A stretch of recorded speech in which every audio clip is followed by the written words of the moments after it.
ईमान की बरकत दान सुकून की हैरान कुन कहानी। एक वक्त की बात है, एक छोटे से गांव दान सुकून में लोग सुकून और मोहब्बत से रहते थे। वो गांव पहाड़ों के दामन में आबाद था, जहाँ हरियाली, दरिया और खुशबुओं से भरी फिजा थी। लेकिन एक साल ऐसा आया कि बारिश बिल्कुल न हुई।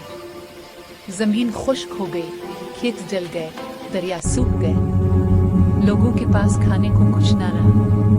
बच्चे भूख से बिल करने लगे, माएँ रोती रहती। एक दिन गांव के बुजुर्ग इमाम साहब ने सबको मस्जिद में जमा किया।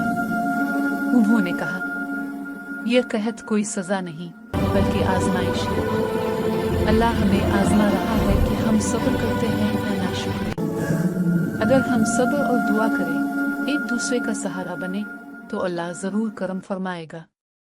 लोगों ने इमाम साहब की बात दिल से मानी। उन्होंने तय किया कि जो कुछ भी किसी के पास है, सब मिलकर बांटेंगे। कोई आटा लाया, कोई थोड़ा सा चावल, किसी के पास 2 किलो आलू थे। सबने मस्जिद में रख दिए। इमाम साहब ने सबको दुआ के लिए बुलाया। सबने हाथ उठाए और रोते हुए दुआ मांगी। आ अल्लाह, तो गफूर व रहीम है, हम पर रहम फरमा, हमारी जमीन को जिंदगी दे दे।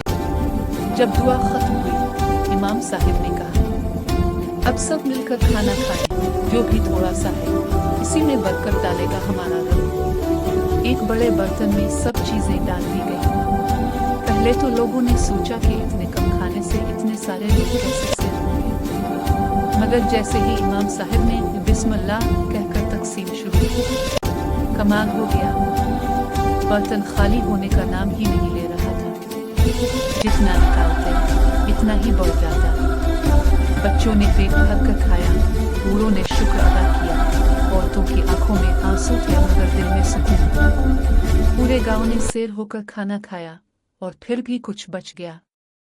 इसी रात आसमान पर बादल छा गए, तेज हवा चली, बिजली कड़की और फिर बारिश बरसने लगी। ऐसी बारिश जो गांव की हर खुशबू को दोबारा जिंदा कर गई।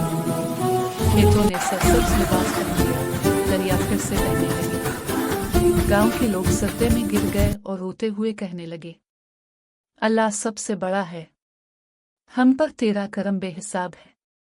ये वाकया गांव वालों के लिए नहीं, हम सब के लिए सबक है। मुश्किल वक्त में सब्र और अल्लाह पर भरोसा रखो। दूसरों की मदद करो, बरकत खुद आएगी।